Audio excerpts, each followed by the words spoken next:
Kasi guys, sa totoo lang, ang daming challenges, ang dami na rin namin na encounter na hindi ganoon kaganda dito sa Canada na pag na-experience nyo guys, talagang mapapasuko ka eh.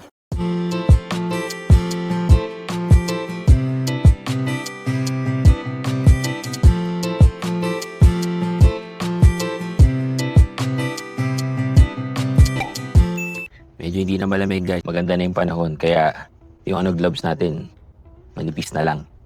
Hindi katulad nung gamit natin talaga na sobrang kapal. Let's go. Yes.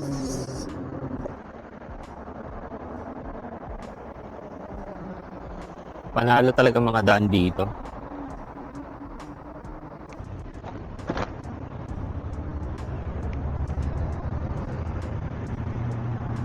Go.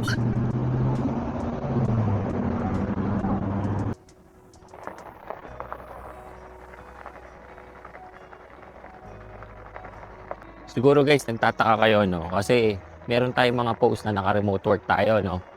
So, kung naka-remote work naman pala si Nardino, bakit pa tayo pumapasok ng opisina, di ba? Well, hindi po kasi 100% remote yung aking trabaho ngayon. Before, ganun po yung work ko doon sa Pilipinas, no? Talagang 100% remote. Pero dito po kasi sa Canada, yung work ko ngayon is ang tawag po nila is hybrid. May mga times na nasa bahay ka and may mga times na nasa opisina ka din. Yun. So kailangan ko pa rin magpakita guys sa office from time to time. Hindi po katulad ni Mrs. Yun, 100% remote yun. Pumupunta lang sa office yun guys pag meron silang major meeting or kung time niya para magturo face to face. Pero most of the time guys, nasa bahay lang si Mrs. Kung ako, mas okay pa rin sa akin yung kahit papaano lumalabas ka ng bahay. No? Yung meron ka pa rin time na nakakita ka ng ibang tao, nakakita ka ng ibang lugar, nakakapag-bike ka, ganito, di ba? Kumikilos-kilos ka pa rin kasi hindi rin maganda guys na lagi kayo nakaupo. Kaya nga guys, kapag nasa bahay ako, naglalakad-lakad ako, tumatayo-tayo. Kasi maganda rin yun guys natin, sa spine, no? Tsaka dito sa Canada guys, kung ako tatanungin nyo, mas maganda na lumalabas ka pa rin. Kahit na naka-remote work ka, kasi ang daming magagandang pwede mong puntahan. Sarap mag-bike dito.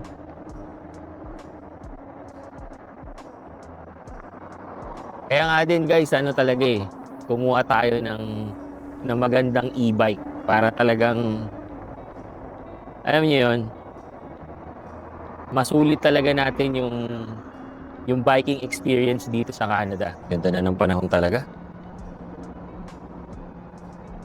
Hindi mo na kailangan ng sobrang kapal na jacket, kayang-kaya na yung lamig. Iniinit na nga guys eh. Uwian na ng mga bata. Kaya yan. O, di ba? Dito sa Canada, ganyan guys, oh. Kapag tatawid yung mga estudyante, may assistance talaga. May nagdedirect ng traffic to make sure na safe yung mga bata kapag tumatawid. O, di ba? Nice one. Kaya dito, pag nakakita kayo ng pedestrian, lalo na ganitong oras, mga 2 o'clock to 2:30, dahan-dahan kayo magmaneho guys. Kasi, yan nga. And, mas lalo na kapag nasa school zone kayo. Kasi, malamang sa malamang yan, may mga bata katulad yan, no? Mga naglalaro, mamaya biglang tumawid. Whether nakabike kayo, nakasasakyan kayo, nakamotor kayo, dahan-dahan. Kasi nga, may mga batang biglang tumatawid or mamaya naghaharutan sa kalsada, di ba? Hindi natin masabi. So, hinay-hinay lang. Woo! Sarap! Lakas ng hangin. Malamig-lamig yung hangin, plus may sikat ng araw. Perfect! Perfect! Talagang mapapa-amen ka na lang eh. Ito yung mga bagay na nararanasan ko dito sa Canada, no? Na kapag napapaisip ako, buti na lang talaga tinuloy ko, no?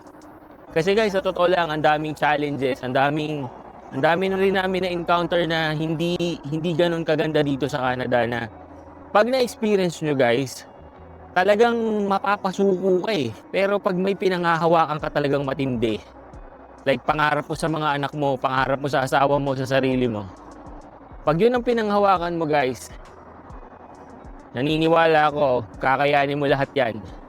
And ngayon guys, na na-experience namin yung mga katulad ng mga ganito, dito ko masasabi, buti na lang. Buti na lang talaga. Nagtiyaga kami, hindi kami sumuko. Pinag-igihan namin guys. And ngayon, kahit papano, di ba? Malayo pa, pero malayo na, di ba? Makakarating din tayo doon sa talagang gusto natin. Kaya kayo, yung mga pupunta dito, napakaganda dito sa Canada guys. Pero, pagplanuhan yung mabuti. Mag-research kayo ng maigi. Huwag kayong pabigla-bigla para wala kayong maging problema. Dahil napakaganda talaga dito. Meron pala ako nakitang comment guys, no? Mga comments doon sa last post ko about doon sa galing sila ng Dubai tapos nagpunta dito sa Canada, and then hindi maganda yung naging experience nila dito sa Canada. So nag-viral yun guys, at ang daming nag-comment doon. At merong isang comment doon na paulit-ulit or the same yung topic. Ang sabi kasi doon sa comment, siguro mga 3-4 yun na nag-comment na ganun yung message, no? Ang sabi, pangarap ko rin mag-Canada eh. Nanggaling ako ng Dubai, ng UAE. Pero, mabuti na lang hindi ko tinuloy. Mabuti na lang hindi ko tinuloy.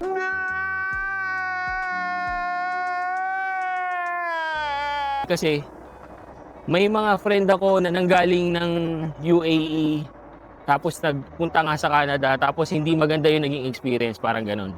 Ang sa akin naman guys, bakit mo i-base yung sarili mong pangarap sa naging experience ng iba? At saka kung talagang hindi maganda dito sa Canada, bakit ang dami pa rin pumupunta? Bakit ang dami pa rin sumusugal dito sa Canada, di ba? Kung talagang pangit dito, bakit mo ihahalin tulad yung pangarap mo sa pangarap ng iba? Hindi porke sila nag-fail, mag-fail ka na rin. Kasi guys, hindi naman kayo pareho ng mindset, hindi kayo pareho ng perspective, hindi kayo pareho ng experiences, ng skill set. So, paano ka nakakasigurado na yung na-experience ng friend mo, yun din na magiging experience mo? Di ba? Well, nakakalungkot lang yun kasi hindi mo alam, baka meron ka na palang magandang opportunity dito pero hindi mo tinuloy. All because naniwala ka doon sa naging experience ng kaibigan mo or friend mo. Experience nila yun guys. Journey nila yun. Hindi mo journey yun. Ganda nito. Ito yun, nilagyan pa nila ng design para pag may mga naglalakad dito. Ganda talaga dito sa amin, no? Ano ka hindi gaganahang maglakad dito or magbike, di ba? Ganito ang ganito ang dadaanan mo araw-araw.